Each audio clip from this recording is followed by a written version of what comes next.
Makoroba Abenisu. Ame Mayara Info Balançant Keneka. Avec fondé ma deuxième partie. Deuxième partie mouillé, le cocorayen mi do émission kono. Noé tient fo ñoyé. Bichou na invité Flabambolo. Kelen ale manager, kelen o barake situka. O rebu nous représenter Aula Folo, ya danga do bakoro kono. Na invité o on est sous. Wow. Awa présenter kelen gelen, bébé tourner jamu fo. Oui, eto Ismaila Mangasa. Communément manager Sonige, donc Sonige Bandi. Bon, on est trop littéraire, communément appelé Ali Gladja, l'ami de Sonige Bandi. Ali Gladja, ane Sonige Bandi, on le fla de bambolo en kene kono bi. Bokolo la, tien fo ñoy kene kan. Ame ñingal folo, ama seme Sonige Bandi la. Bari ale mena segura po kono ko sebe. Sonige Bandi, ame yorom na bi, anga segura po, e fa kene ta yele buye. Chogodi bari sanjol ame baranna sanjol ere sonike ebe sega segura po juma jira ko obe sega fen jira bi ame yorom na segura po la kayo soro ma bi bolo sonike Bon, si vous voyez, si vous mouvement bien mouvement kelen bi ma bla mi barana mais ame ala ka sutola donc ame ala deli albi ala ka do fara ko sinon segura po valeur tika do segura po la parce que bi seng bi musique bo mo mun kan yi deme ni yara di problème yi folo parce que ni ame bi musique bo de ngaba di bida donc deme ko problème ba de bi si artiste la donc ni se ka mi foro la oui sonike bari ko do be nyala do be nyanchala ko la asi segura po ere o be ka ke ka nyewa bon segura pero ni ni nga ibi ga fem ntoro ma fi cho be da kwa do be wa ke ganye do be uta ke ganye e be rapuke ibi fe ka fen so ala iba ta ni siriri me be rapuke mi ga ke fen o de kama ni ya ko kama donc il faut bi to be to ko chen ibi to la no me ni ya mene ni sira kile ni mi fe ka ni so ala donc iba bara ke no sira jele ni donc o woni ne ga kila o la Ali Gladja yere be segura po don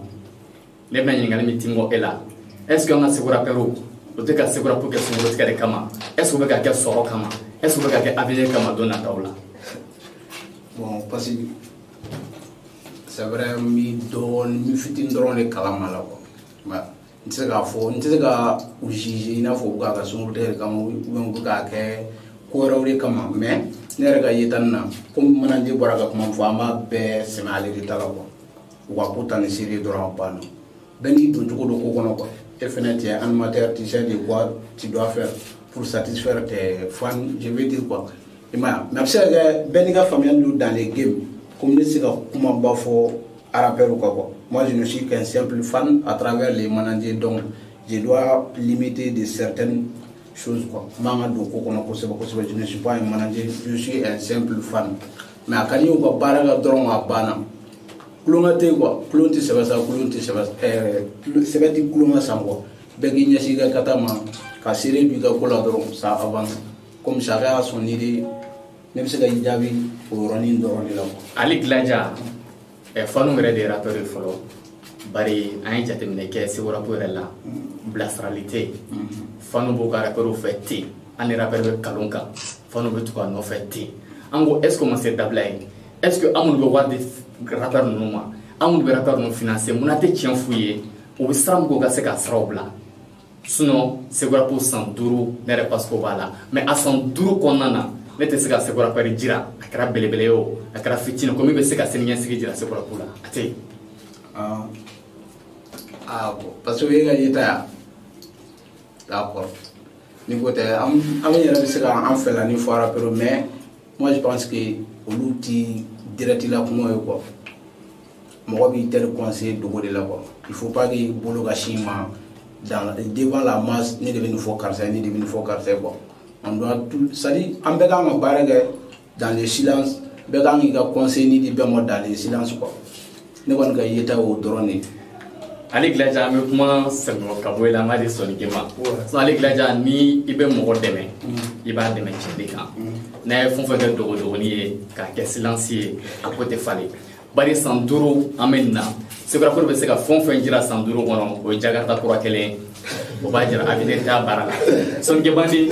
ame kuma di erema bon ale y'a fɔ cogo min na ne y'o de fɔ depuis kuma daminɛ na ne bɛ don ko la don a la ne b'a la n bɛ don a la n ka fɛn de sɔrɔ a la mais i bɛ don a la muso de kama ou bien i bɛ don a la fɛn dɔ de kama ne y'o fɛn sɔrɔ donc i bɛ se ka tɔw tɔgɔ tiɲɛ a bɛ tan a bɛ tan a bɛ tan sinon Segu min ye min ye parce que e b'o dɔn an b'o dɔn artiste dɔw bɛ yen concert bɛ kɛ juru bɛ ta fɛnw bɛ kɛ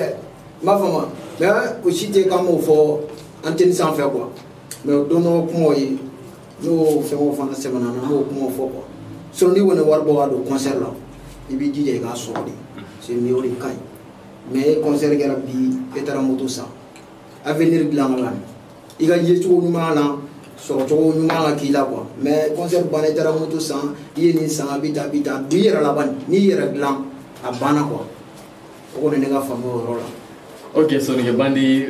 bakuruba in kɔni a bɛna se a sɛmɛyɔrɔ ma bari an ko ko tiɲɛfɔ kɛnɛ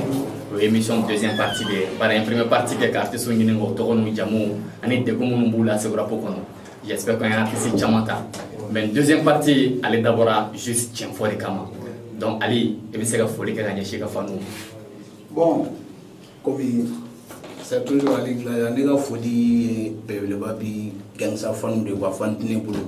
ne yɛrɛ ye fan de ye ne ka foli bɛ gangsta faniw fɛn fɛn ko mɔgɔba denmisɛnnin mɔgɔkɔrɔba cɛ muso jinɛ hadamaden gangsta fani ani mun kɔ Mali kɔnɔ Mali kɔ kan Segu Bamako